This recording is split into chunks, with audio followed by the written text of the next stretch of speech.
চলুন আজকে একটি সুন্দর একটি ব্লগ বানিয়ে দেখাই। ব্লগটি খুব দুর্দান্ত হবে। চলুন।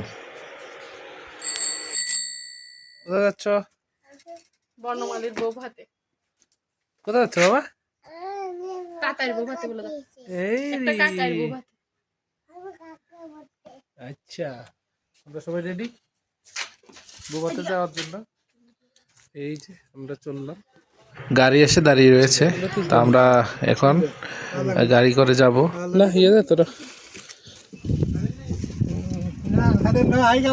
স্ট্যান্ড খুব খুশি, তার এখন আমাদের সঙ্গে গাড়ি করে যাবে।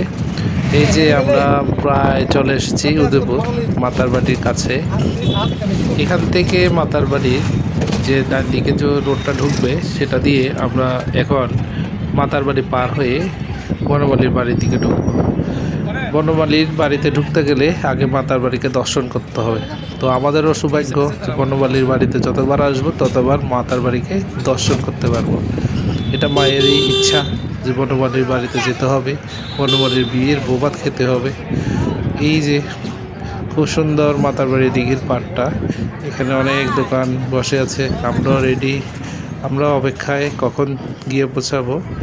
এই যে খুব সুন্দর আমাদের মাতার বাড়ি দিঘি, এখানে একটা শান্তি পাওয়া যায়, এত ঠান্ডা বাতাস বইছে। চলে এসেছি, এই যে বাবা দৃষ্টি অনেক কাকাও চলে এসেছে। বাস কাকাকে পেয়ে তো কাকার কোলে বসে আছে। এই যে আমরা এখন বনমালীর বাড়িতে বৌভাতে অ্যাটেন্ড করার জন্য এন্ট্রি করেছি। এখানে দেখতে পাচ্ছেন আমাদের স্কুলের কলিগরাও এসেছে, আর আমরা বসে আছি। এখানে বসে একটু আড্ডা দিলাম, তারপর ভাবলাম না আগে পেট পূজাটা করে নিই।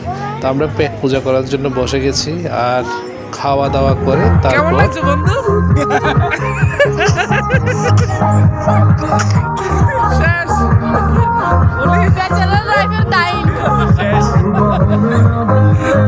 নতুন বউ ভাবছে যে কি হচ্ছে কি না হচ্ছে, কোথা থেকে কোথায় যে বললাম। যাই হোক, সবাই ভালো থাকবে, সুস্থ থাকবে। নিশ্চয় অনেকক্ষণ খেলাধুলা করলো, এখন আমাদের যাওয়ার পালা। দেখুন কিছু ছবি যেগুলি আমাদের স্মৃতি হয়ে থাকবে। আমাদের ছোট্ট ভিডিওটি এখানে শেষ। Thank you.